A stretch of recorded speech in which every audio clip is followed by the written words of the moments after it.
Hey everyone, welcome to the latest installment of The Way It Is. Luca here, and we're doing a bit of a live stream outside video today. We're talking about rental properties, property management. We're here at a property right now that's just been vacated. So the things that we want to talk about are things about, what do tenants look for, what as a landlord you should look for, about features about the property, aspects about the space, the yard, the neighborhood that are going to garner you the best quality tenant and the best rent, all right? So we're going to go into this place that's just been vacated, as I mentioned. So it's going to have a few little blemishes on it. The current tenant that's been here has been here for 5 years, and I'll get into the other part of that scenario and why she's gone once we get inside. So here we are, and in this particular property, it's a detached single-family home. So what that means for an investor or for a landlord, and why even this type of a property is attractive, is that it's a standalone, it's in a mature neighborhood, you have a great yard. As a landlord, you're only dealing with one tenant, presumably a family, maybe a young couple, but whatever the demographic makeup is, it's just one tenant that you're dealing with for rent, for issues, anything like that. If it was a multi-unit building, 3 or 4 units, now you're dealing with multiple tenants, right? Which has its own set of parameters. So, we're walking through, you have a nice eating kitchen, which is a great feature. This particular home, because it's a wartime home, has the main bathroom on the main floor, and then it's a 1 3/4 story. So you got 1 bedroom here and 2 bedrooms on the upper level. But here again, you've got a nice big living room, nice big windows, space. So it has the feel of a home, which again is very popular. And so in Kingston, for instance, a home of this nature now, and the tenant that was here for 5 years, and the rents are certainly different than they were 5 years ago.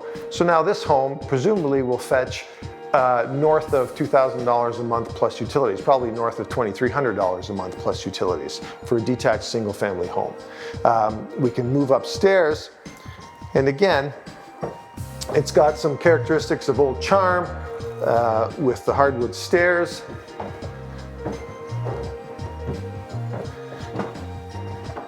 And again, as I mentioned, just the 1 3/4 story, you've got the 2 accesses to 2 bedrooms up here. So it's not going to be a family of 5 or 6 or a family with 3 children, depending, I guess.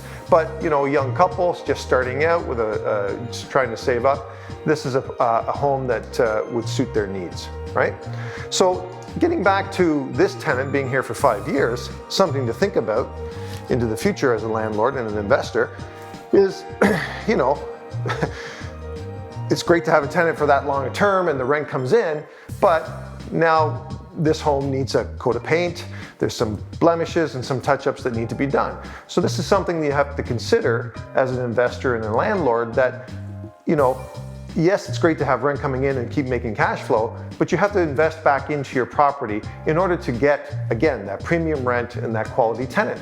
Tenants are no different than those looking to buy homes. They don't, again, depending on budget, it depends on what you're going to look at in terms of where you're going to live. So to get a premium rent, people expect a premium product, right? So you want to make sure that the property is up to snuff, any maintenance things are attended to. And so the good thing here now with this bit of a break in between tenancies is the landlord can come in with a contractor, with our help, and coordinate getting, those minor touch-ups and things looking great, so that when we take professional photos and post it out to the world, we're going to secure what we think is going to be bona fide qualified tenants and get the asking rent that we want to get.